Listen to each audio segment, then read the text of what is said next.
All right, everybody, welcome back to Bald and Board Games. I'm Bald. I'm Board. And we're going to review Super Snipers by Galen Games. Yes, so for those of you who've been hanging out with us on YouTube, watching our review videos, we appreciate it. This, I believe, is review number 40 on our channel. And we're changing things up a little bit. So we've realized over the past 39 reviews that... This will be the second adjustment. Yes. So we realized a heavy adjustment, though, is gameplay should be weighted higher than storage or the components and how nice they look in the design of the game. We're here to play the board games, not just look at them. So we've shifted slightly, so we are now using a grading scale of 40% of the overall score will be based on gameplay. The remaining 60% will be broken down into 20% chunks of storage, rulebook, and then components and design mixed into one. Yep. So components and design is just the design category now. As you did the reviews, they didn't really feel like it needed to be split. Oftentimes there was like, is this a component thing or a design thing? It just makes it easier to be one thing altogether. So it simplifies that for everybody. The first change that we made, if this is your first video you're watching, is our rating system. We added a just okay rating because we were getting a lot of must plays for games that we just thought were okay. So this should also help dial in how we really feel about a game collectively and individually and put it into its spot. I think Tiny Epic Western is really like ticked us off because you're like, I gotta, and it was too high for him. It came out to that was the big one, but there was multiple games where we gave a very good score for components, a very good score for design, but gameplay was meh. Like a 2 for gameplay, and then all of a sudden it's a 4. So we're like, okay, we need to alter this. So gameplay needs to be the key focus. Yep, and we also are altering it as well for when we do review a campaign game, which we did by Spherian Guard, which we still have to review. Now we went through that entire first campaign number 1. So that one as well is on a weighted structure where gameplay is still higher at 30%, stories at 25%, and the other ones are broken down into their chunks of 15. Yep. Okay. So also, thank you, Galen Games, for watching our whole mini tournament of Super Snipers. Yeah, thank you for watching. Thank you for commenting. And being the guinea pig of our new structure. Yeah, and thank you for giving us pointers and tips and really getting us to play Quick Draw. We weren't sure if we were going to until you recommended it, and it really does make it better. It seems like such a simple thing, but it adds an urgency and intensity to the game that really could make or break somebody, as you can see in game number 4. So first up with our new structure is going to be the category of storage. Or storage, How as they say do you feel on storage of Super Snipers? So storage of Super Snipers, I love. Despite Board putting it away wrong every single time, it away my way. There is a section here for all of the loose components per character. So the bullets, the people, and their individual like tokens and stuff that they have on their board. They all have their own well. It all fits perfectly right in there for white and for black, as well as those little pieces there, which can either go there or go over here on top of the cards. It fits perfectly there also. All the chips for the characters you play as fit nicely right in this slot, including, I do believe that I, for backing this, had a couple additional ones that came, I think 1 or 2 additionally for Kickstarter. Fits right in there. They plan for people to have those. I love that. My favorite thing is when boxes are designed for the extras that are coming or that are coming with the game. So they're coming with the game in that moment or they're planning on coming later on. Biggest pet peeve is when I have to keep getting individual boxes for games. Unless they're going to be doing like distilled, where they're literally giving you a brand new box to put everything in. Anyway, this is great here. And then this well here is where all your polyomino tokens are in this bag. It folds up, fits nicely right there. Rulebook, everything else right on top. It closes perfectly, flush, flat. Never have to take any of this out. Gets out of the box easy. Goes onto the table easy. So I gave this a 5 out of 5.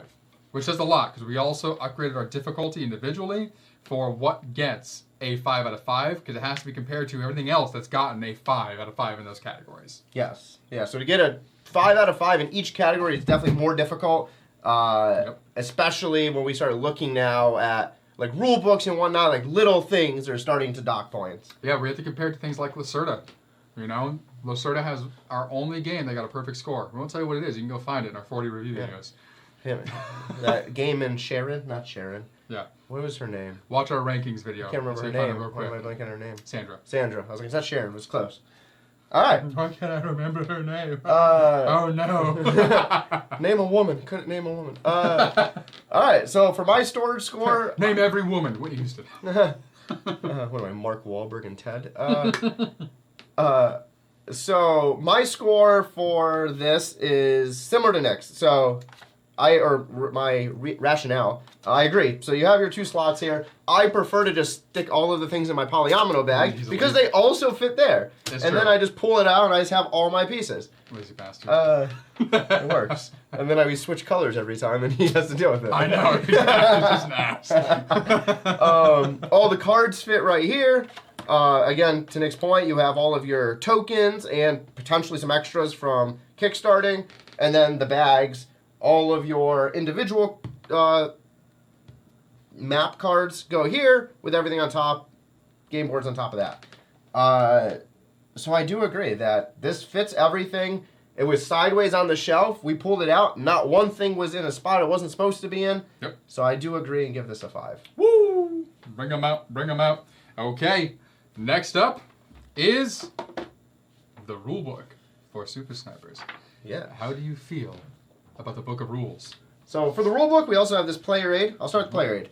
So player aid, it goes over on one side the 3 parts of the game, which we'll talk about more in gameplay, but it goes over the phases, which is great.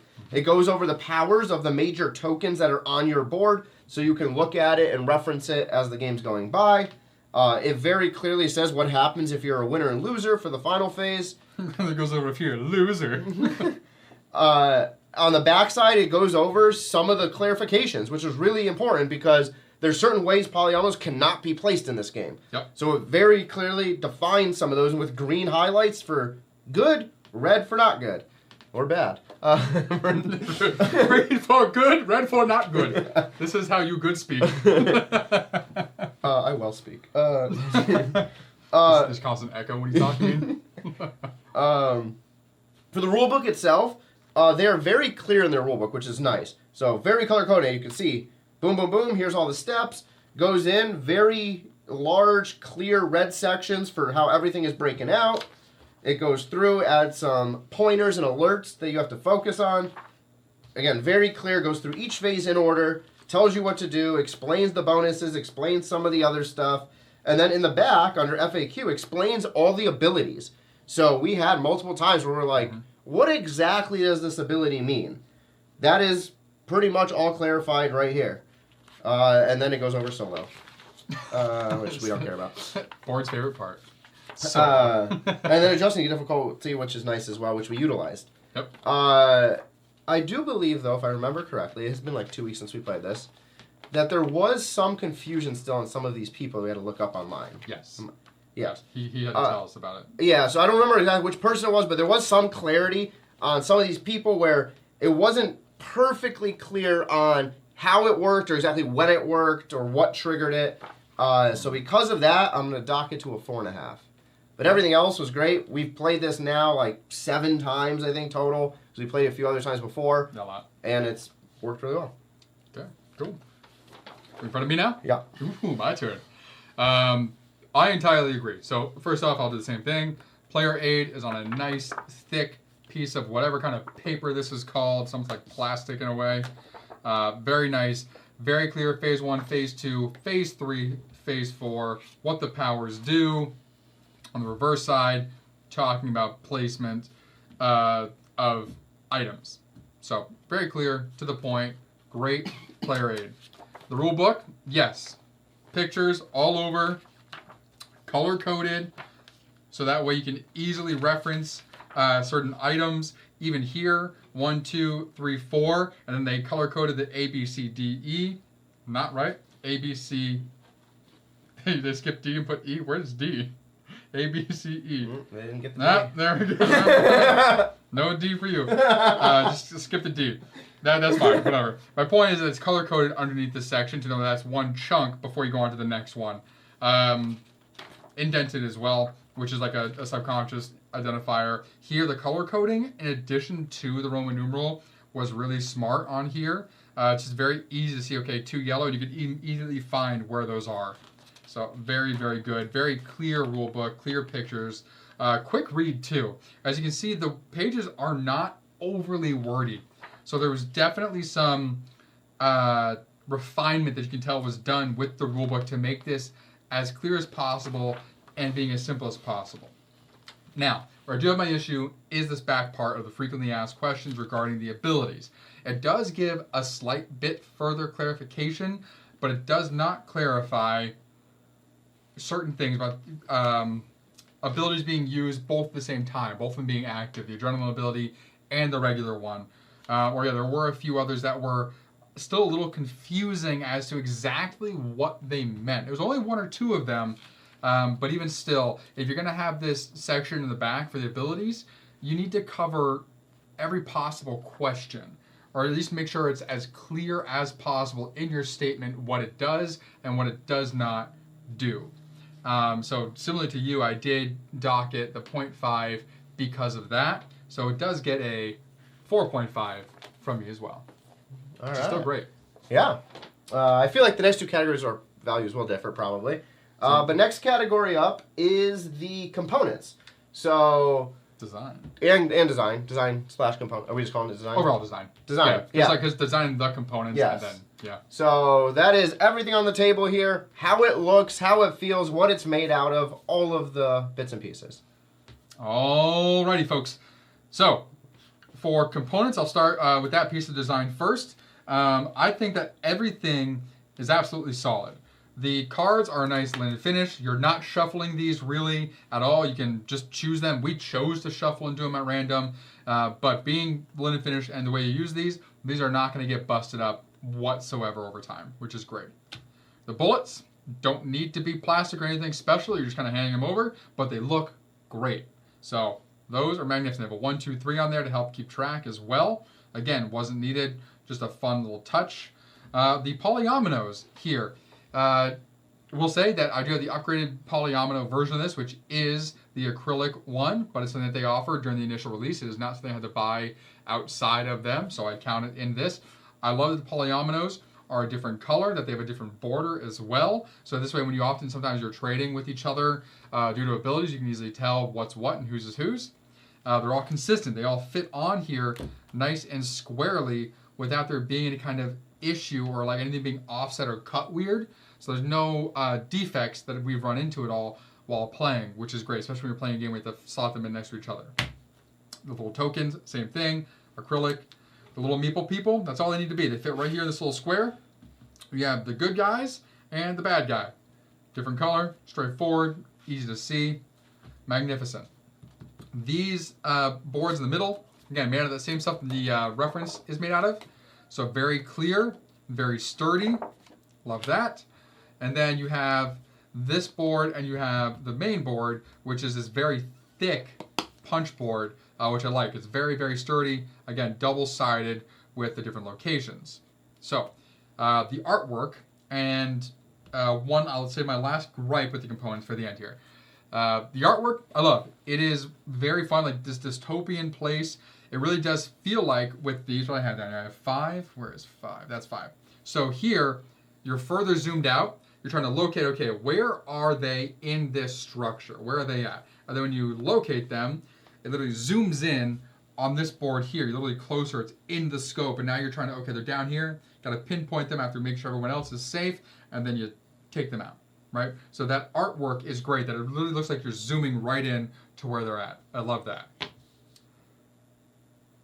My one issue, is with the design of how a component functions. I love this board and where everything sits. I don't love this. I'm trying to get that goddamn card out of there. All of these, this is perfect. Slides in and out. All of this, all these tokens aside, slides in and out. This section here isn't really used for anything. You put your surveillance over here, which is great. You could easily have that still here, but I would like this slot to extend it over so I can just slide this card out easily. Slide it in, slide it out, just like you do these tokens. Because this was a pain in the ass to try and get out, and this ultimately is what's going to ruin this card over time. So, because of that, the design does get a 4.5 from me. All right. So I'll start with what I like. Number one thing I love, polyominoes. Great.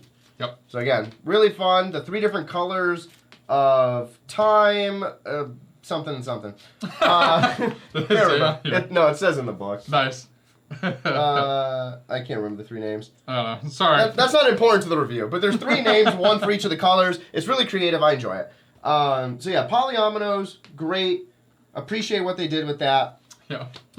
Digging into the meeples, to Nick's point, they're simple, but that's all they need to be. Time, breath, and environment. Thank you. Never would have guessed breath. No. Which makes sense, breathing, because sniping. Yeah. Hold your breath. Yeah, I get it. The things that affect when you're taking a shot. That kind of makes sense. I like it. Yeah, it does. It absolutely makes sense. Oh, no, I just didn't think of it until right now. Until you said all 3 together. I'm like, oh, that kind of makes, yeah. Yeah. So yeah, meeples are great. Polyominoes are great. The hard acrylic tokens I enjoy and like. And I like when they're active, they're full color. When they're not active, they have that like almost empty background to them. So that was a very thoughtful process they had without going too complicated, where it's like, okay, active and active. While I'm here, I'm going to move these off and comment on this. You made me think of this. So I have 1 and 1. So board number 1 zooms in to here. I understand what they're trying to do. So obviously the little mark in the middle here is the location. So you have this large location. Inside that is the location, which is this whole grid here, where now you're finding that person in that very specific location. On my board, which you can probably tell, there's a car here underneath that location. That car is in the middle of the location on this board. So it does not match perfectly. It's on the bottom. No, but like this single square should be this square.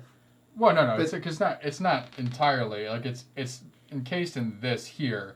No, he is in that box, which that box should be this box. Which is right here. It's those 4. Oh, I was thinking it should be all 16. No. Oh, okay. Well, yep, it's wrong.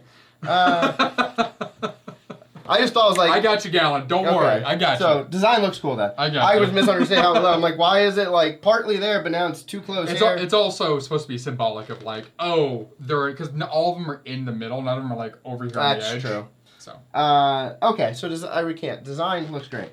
A few things I don't like. One thing that Nick does like, I don't. I will go back to this. Is this. I have the impression of if 90% of your pieces are acrylic, why are 3 not acrylic? Yeah, so everything in this game, the polyominoes, these tokens, the clear tokens, our individual tokens that we're placing out, are all acrylic. Yep. Why not make 3 more? Yep. These do look cool as they are, but why not make 3 more? So that got a dock for me. The other thing, to exactly your point, is this. Yep.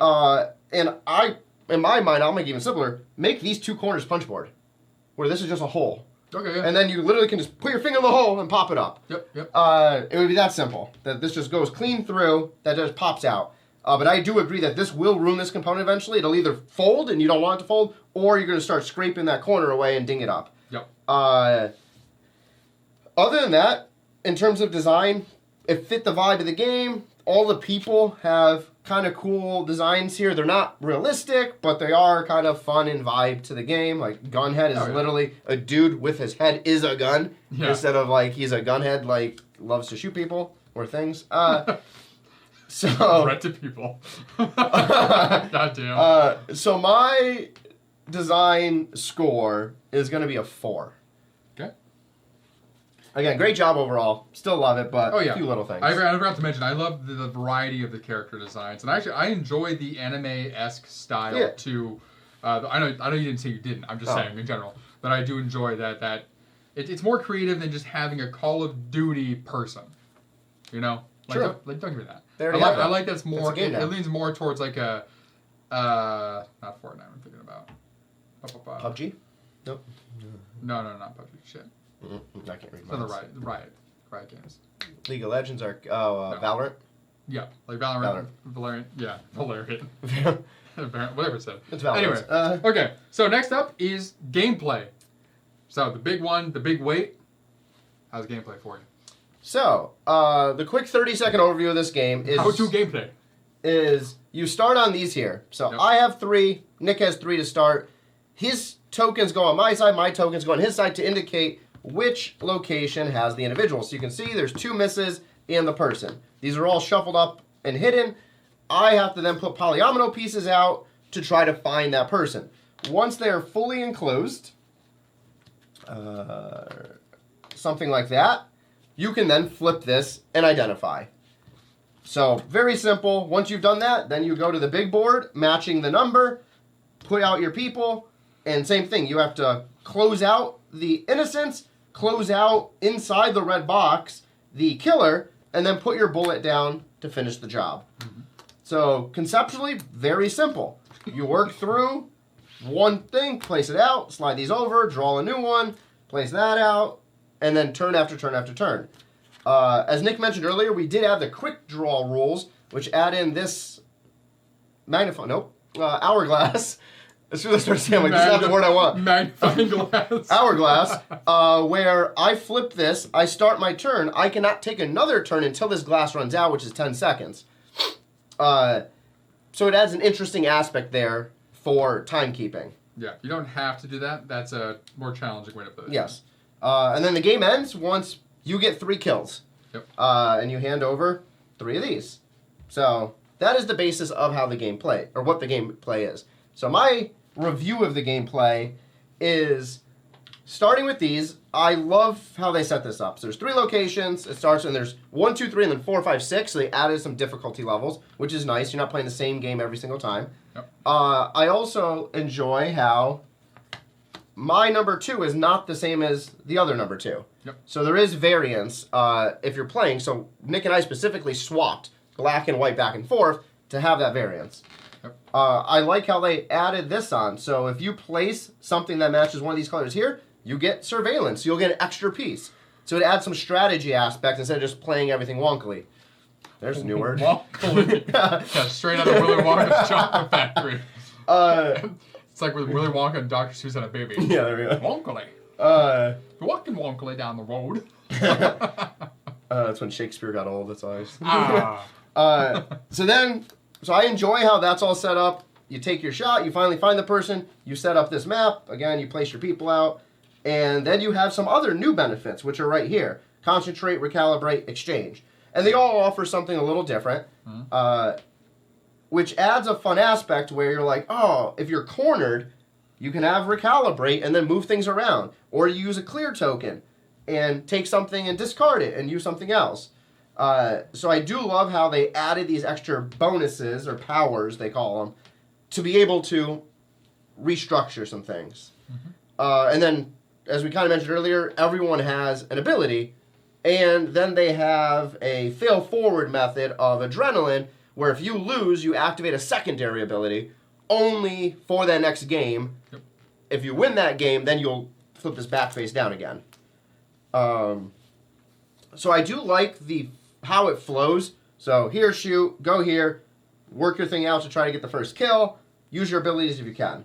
Yep. My few gripes are, one, it seemed like in some of our games, some of the powers are vastly better than others, or activate at better times. Yeah. So I had one, actually I think it's this gunhead here, automatically when I start the target phase, which is this phase here, flip all my bonus tokens.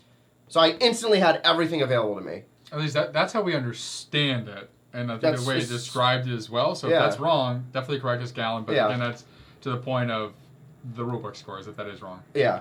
But that just seems like a very, very OP power, where now I have everything, especially when you're playing on a clock, where he's trying to earn each of those, and I can just start moving shit around. Right. So like that'd be a person who we would just like take out. If we played Overdrive, yeah. So that was one gripe I had, is like some of the characters, I didn't like that. I also kind of would have preferred that the adrenaline goes on top of the main benefit, so you lose the basic benefit and only get the adrenaline benefit if you are in that situation where you have adrenaline locked. Yep. Because, again, some of these, for example, again, this is, I think, who I played with last game, every time the enemy uses a bonus, draw and play a focus. So not only do I have all of my bonuses active, but as soon as he uses one of his, now I get even more tiles. Yep. So it makes it too easy in certain cases to get that upper hand. Yep. That's one thing I didn't like. The second thing I didn't like with this is quick draw. Mm-hmm. In my mind, I think we had the same thing on this, yeah. the concept of quick draw means I need to play as fast as humanly possible. Quick. Literally just whipping out a gun and shooting and just going with it. Spray and pray. This is not a Mac 11 game, though. Or a Uzi game. I mean, that's kind of what you do to start off. Yeah, that's true. Spray and pray. I mean, but this literally seems the opposite of quick draw because holds you back. It's telling me to flip this. Once this runs out, I don't need to be done with my turn. I can take as long as I want with my turn. I just can't take another turn until this is emptied. Mm-hmm. So literally, by definition, this is, in my opinion, the exact opposite of quick draw. This is slow draw, where I can take a shot, and then I have to wait 10 seconds, and then do it again. Where the first two games we played, I play a piece, Nick plays a piece at the same time, and then we simultaneously, and then we go again, and again, and again. Mm-hmm. And it seems like that is actually the quick draw style. Mm-hmm. So those two things where I think it adds, at least in obviously the player thing, adds an unbalance to the game, depending on who you get, especially if it randomly gets dealt out like we were doing. Yep. And the fact that quick draw, to me, kind of made it, that was my comeback. If you watch the 4 videos, yep. I came back because of quick draw. Yep. And between the abilities, where I think we would have been better off just going back and forth. It's true. So I gave the overall gameplay, I still enjoyed it, but I gave it a 3.5. Okay. It's something I would bring back to the table.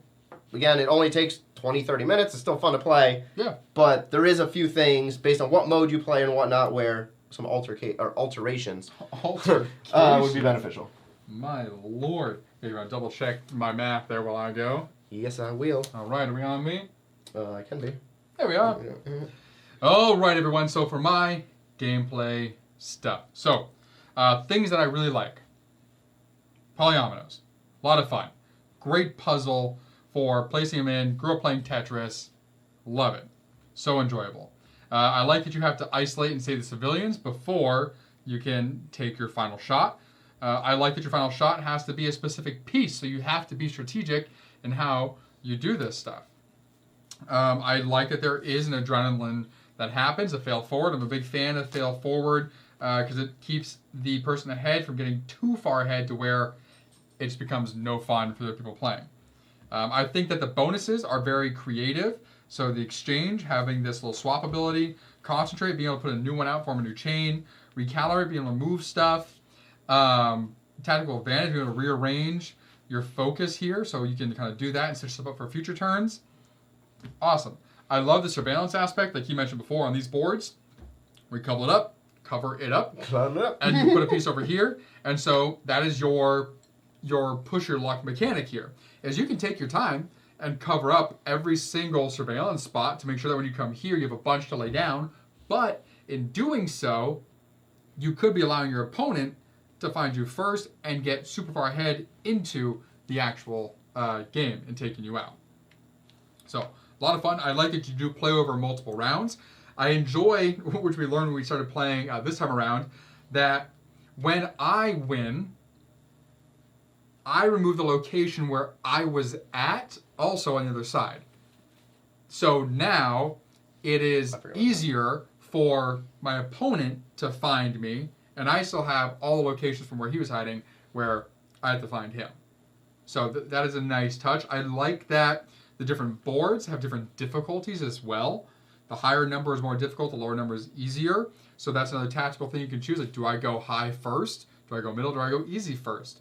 Do I leave them with the easy one for last, hoping that they're going to take a while to find me in the beginning, or vice versa? So that was a good push and pull sort of thing of trying to figure out. What I didn't necessarily enjoy, and I think it's just kind of, I understand why they're there, but we never use them, are these clear tokens. These clear tokens felt pointless in a way.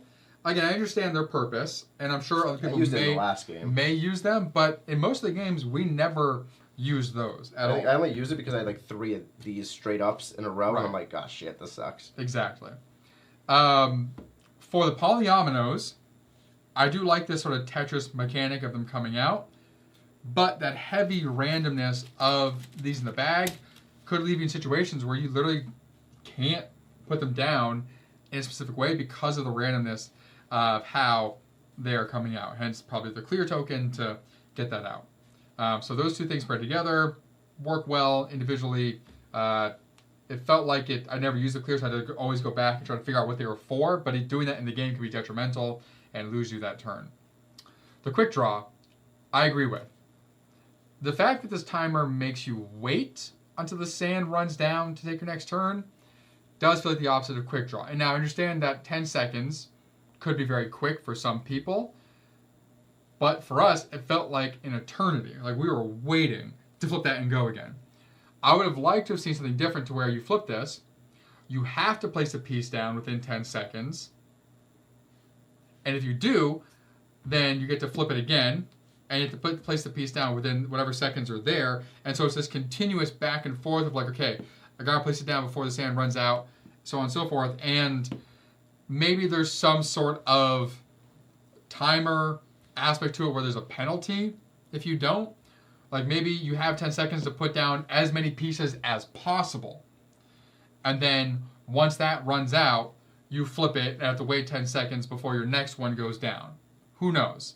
Or like if there's a penalty to where if you don't place it down in 10 seconds, you flip it and have to wait to the next one. Like maybe you're gun jammed, you have to unjam it. Maybe that's the whole thing. I don't know. But that didn't quite feel like quick draw. Quick draw would have felt better if it was, forget the timers, just play your pieces as fast as possible. And that would have felt more like a quick draw situation.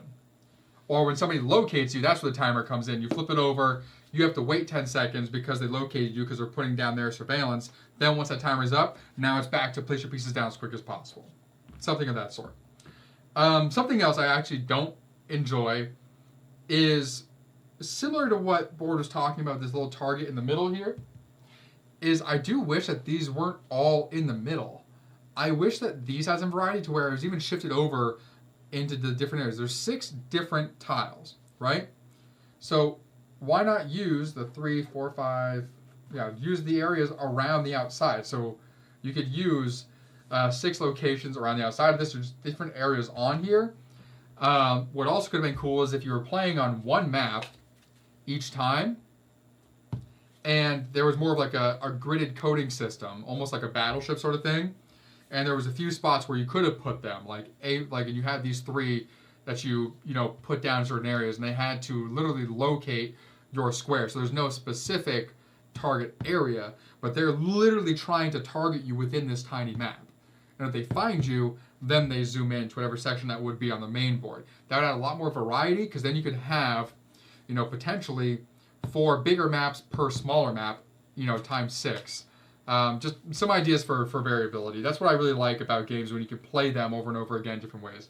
But those gripes sound like a lot, but they're actually minuscule when it comes to my overall score. I really enjoy the way that this plays, how quick it plays. It is fun to get out. The head-to-head nature of it is a lot of fun as well. Will definitely play again. So my score for gameplay is a 4. All right. Did you fix some of the formulas on there? I was working on it. It's too hard to type on this thing. Or you just get rid of the errors? No, I put an error. I was trying to do the whole round for it automatically. Thing? But this is the legit numbers. Oh, gotcha. Oh, you put a whole column to try and do it. Well, gotcha. Yeah. Gotcha. All right, so messed it up. What we're doing now, similar to any other game, is going through those 4 categories now, giving our combined Bald and Board Game score, and giving a little bullet point based on why, and then we'll go through our total scores to see where does Super Snipers fall on our review structure. Alrighty. First up is storage. Yes, so storage was something we loved in this game. So Bald gave this a 5, I gave it a 5, Bald and Board Games gives it a perfect 5. It fit everything, it can go sideways without things moving around, everything had a spot, boom, done. Easy peasy. Next up is the rule book. I give it a 4.5, Board gave it a 4.5, Bald and Board gives it a 4.5. Rule book is very clear, it's not overly wordy, a lot of pictures. The player aid is super useful, double-sided. It's on paper that's not going to get messed up, or plastic, whatever again that's made out of. I have no idea. Our one issue that dropped it down was really that back section that had clarification for the abilities on the characters, which clarified, just not quite enough for a bunch of them. Sometimes it made it more confusing. Yep. Next up is design. That's our new category, moving design and components together. Ball gave this a 4.5. I gave it a 4. The major gripes was, one, I preferred if these bullets were also acrylic, since there's so many other acrylic pieces in this game. And then both of us agreed together that this board in the center needs somehow an easier way to remove. The first time I did it perfectly, hilarious. Remove the final targeting card that goes in the center. Yep. So Bald Board Games gives that a 4. Okay, and gameplay, which again is weighted more heavily. Heavily. I'm creating words too now. Than the other two categories. So, for gameplay, I gave it a 4. Board gave it a 3.5, which puts gameplay for Bald Board Games at a 3.5.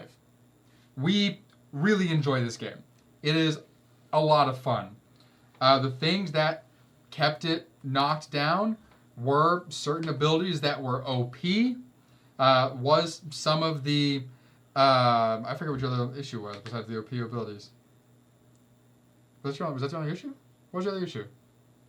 Quick draw. Just the quick draw, yeah. Quick draw. The abilities to me were like, I got to a full point off, because that really can shift the game. Yep. And then, just in general, the different locations themselves being really similar in the beginning, like having one spot you're trying to get to. It felt like each one was the same puzzle instead of 3 different puzzles at the beginning.